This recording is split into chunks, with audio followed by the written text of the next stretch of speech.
Fala pessoal, tudo bom? Professor Fábio novamente, terceira palestra. Finalmente vamos ver como finaliza essa briga entre o geocentrismo e o heliocentrismo, né? Então, na palestra de hoje, nós vamos falar sobre Tycho Brahe e Johannes Kepler, a história entre mestre e discípulo. Aqui, para variar, nossas referências, tá aqui, nossas referências, as mesmas das anteriores, mais algumas que eu inventei, e vamos lá.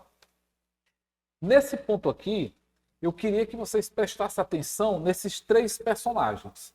A palestra anterior, só lembrando, foi sobre Galileu Galilei. Observa que Galileu Galilei viveu entre 1564 até 1642. O Tycho Brahe viveu entre 1546 a 1601. E o Kepler, de 1571 até 1630. Ok? Então, dá para perceber claramente que eles viveram mais ou menos na mesma época. Então, enquanto um estava vivo, o outro também estava vivo. Enquanto um publicava, o outro também. Aliás, enquanto um estudava e publicava suas obras, o outro também fazia a mesma coisa. A diferença é que, no caso do Tycho Brahe e o Kepler, eles viviam em um outro local, um pouco distante, e que a gente vai analisar a partir de agora. Então, os fatos, a linha do tempo que eu quero mostrar para vocês é essa. Galileu Galilei foi condenado, porém, não ao mesmo tempo, mas em época bem próxima, o Kepler, junto com o Tycho Brahe, conseguiram também desenvolver a teoria do heliocentrismo.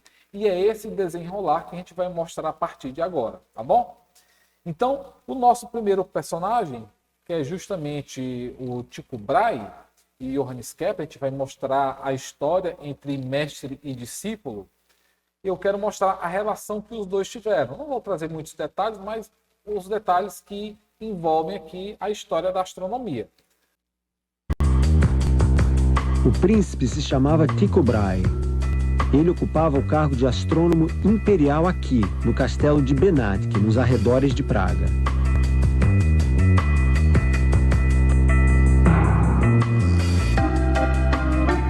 Brahe era um homem de personalidade difícil e aparência assustadora. Num duelo, havia perdido parte do nariz e usava uma prótese de metal.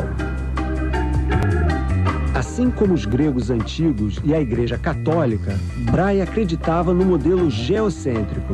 Geo quer dizer terra e cêntrico, centro, ou seja, que a Terra era o centro do universo. E ele queria provar que não se tratava apenas de uma crença, e sim a verdade absoluta. Então, vamos lá. Espera aí, professor. Como assim? O Tycho Brahe contribuiu para o modelo heliocêntrico, mas ele acreditava no modelo geocêntrico? Isso, exatamente. Mas vamos contextualizar um pouquinho mais ainda sobre o Tycho Brahe. Tycho Brahe, ele era o astrônomo real lá na Europa. Então ele tinha um certo rei lhe protegendo, né? Ele era um príncipe. E, lógico, vou mostrar mais à frente que ele precisou do auxílio do Johannes Kepler. Ele foi contratado como seu arquiteto para efetuar os cálculos. Na visão do Tycho Brahe, o modelo cosmológico era justamente o modelo geocêntrico. Mas observa aqui no nosso desenho.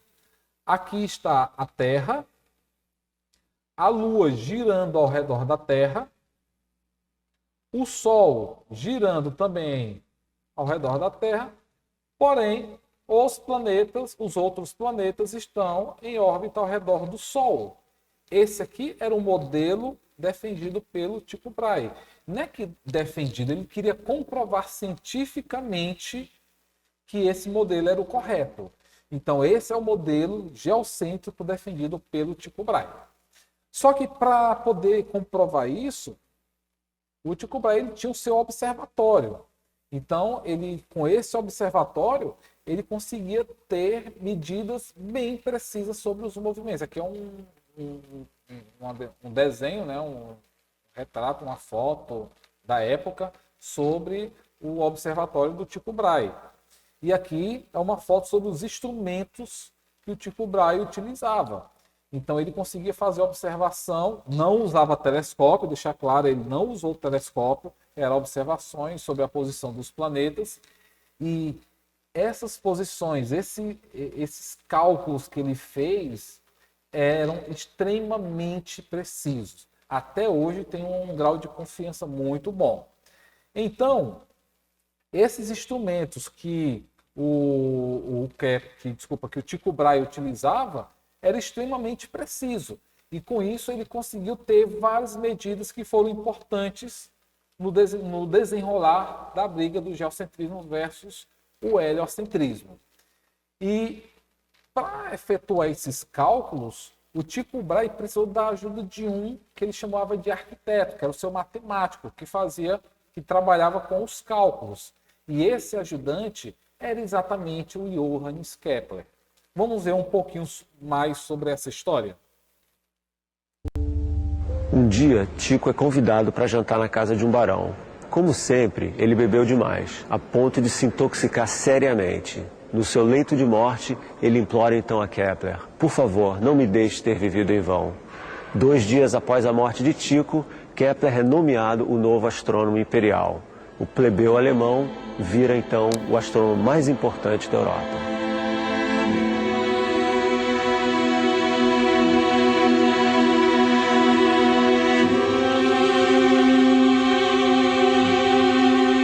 Na igreja de Tin, no centro de Praga, está enterrado Tycho Brahe. No túmulo não falta nem um nariz metálico.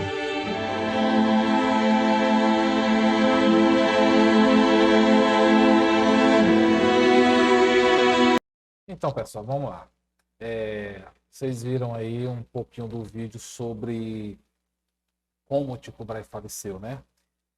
Eu queria falar um pouquinho agora sobre o próprio Tycho Brahe.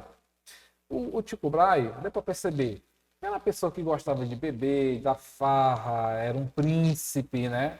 Então, ele se dedicava também à astronomia, porém, ele tinha uma vida social bem agitada. Então, reza a lenda que ele morreu devido ao excesso de bebida, né? Bebeu muito ao ponto de morrer. E ele já tinha o Kepler como seu auxiliar, o seu arquiteto. E nesse leito de morte ele pediu, né, que eu não pareça ter vivido em vão. Então foi isso que Tycho Brahe disse a Kepler, apesar deles no início não terem tido uma relação muito boa, mas ele pediu isso ao Kepler, que ele finalizasse o seu trabalho. Lembrando, o objetivo dele era comprovar o geocentrismo, porém de maneira científica.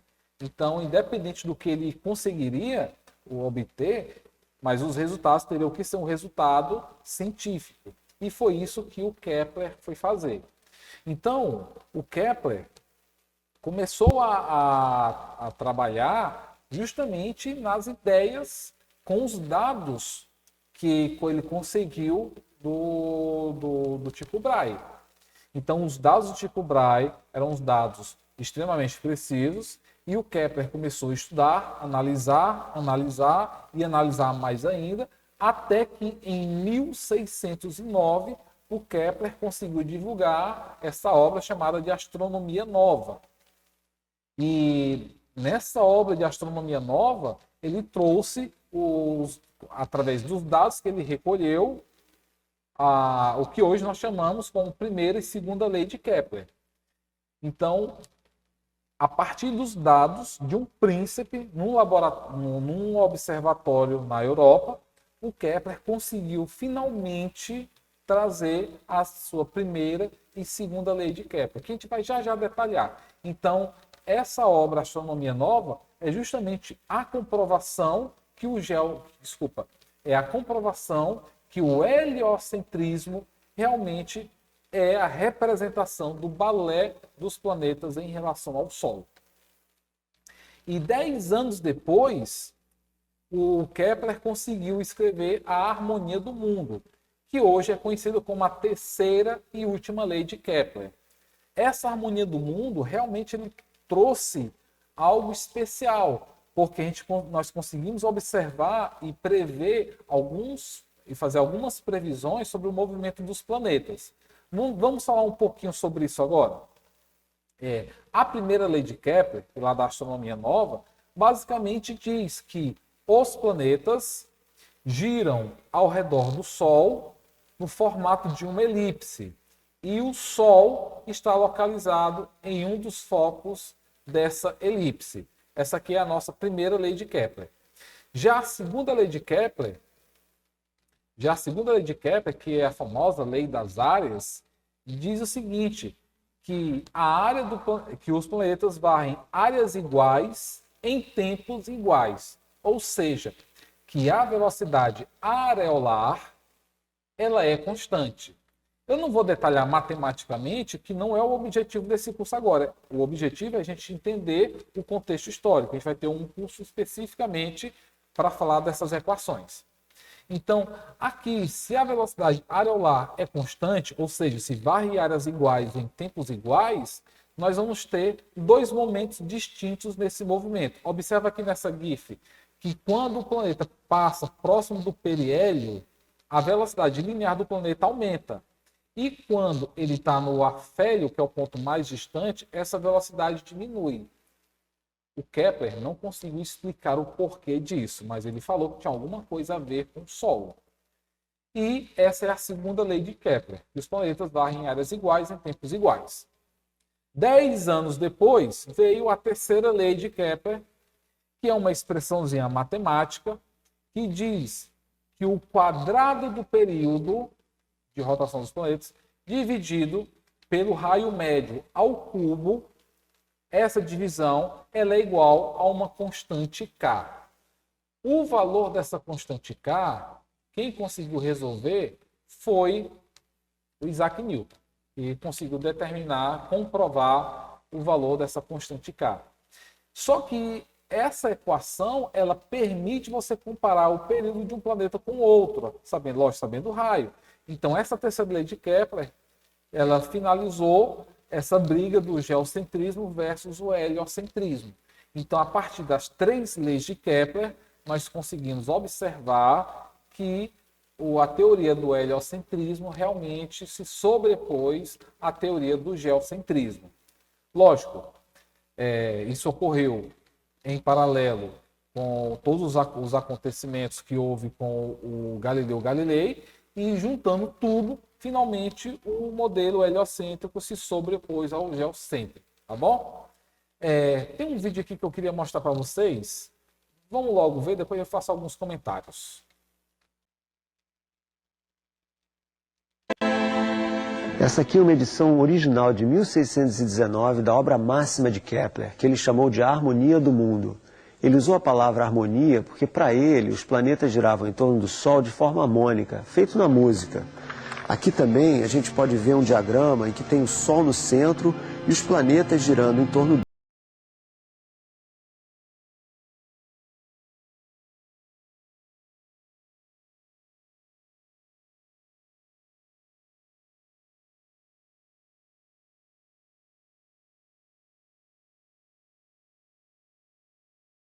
E sim em elipses, órbitas ovais precisas.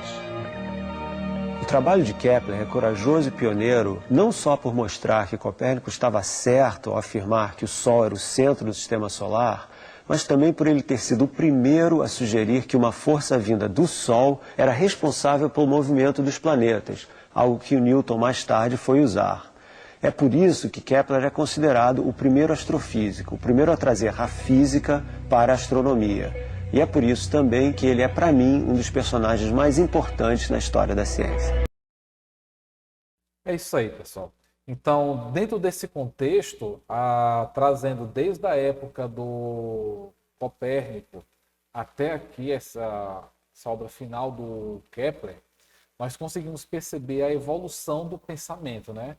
Inicialmente, nós vimos que muitos pensavam que a Terra era plana, aí o Cristóvão Colombo conseguiu comprovar que a Terra era redonda, aí veio o pensamento de que todos os planetas e o Sol giravam em torno da Terra, e finalmente, com a obra do Kepler, nós conseguimos verificar que todos os planetas giram ao redor do Sol. E assim vem a evolução do pensamento científico.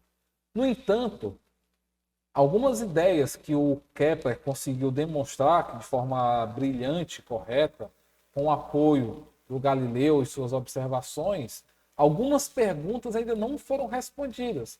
Então, por que a velocidade dos planetas aumenta no periélio e diminui lá no afélio? Essas questões e algumas outras que ainda não foram, ainda até então não tinham sido respondidas, foram respondidas pelo Isaac Newton, que é o tema da nossa próxima aula. Então, eu agradeço a todo mundo que participou dessa etapa aqui do nosso curso. Espero encontrar vocês no vídeo sobre o Isaac Newton e as suas contribuições para a astronomia, ok? Muito obrigado e até a próxima. Valeu!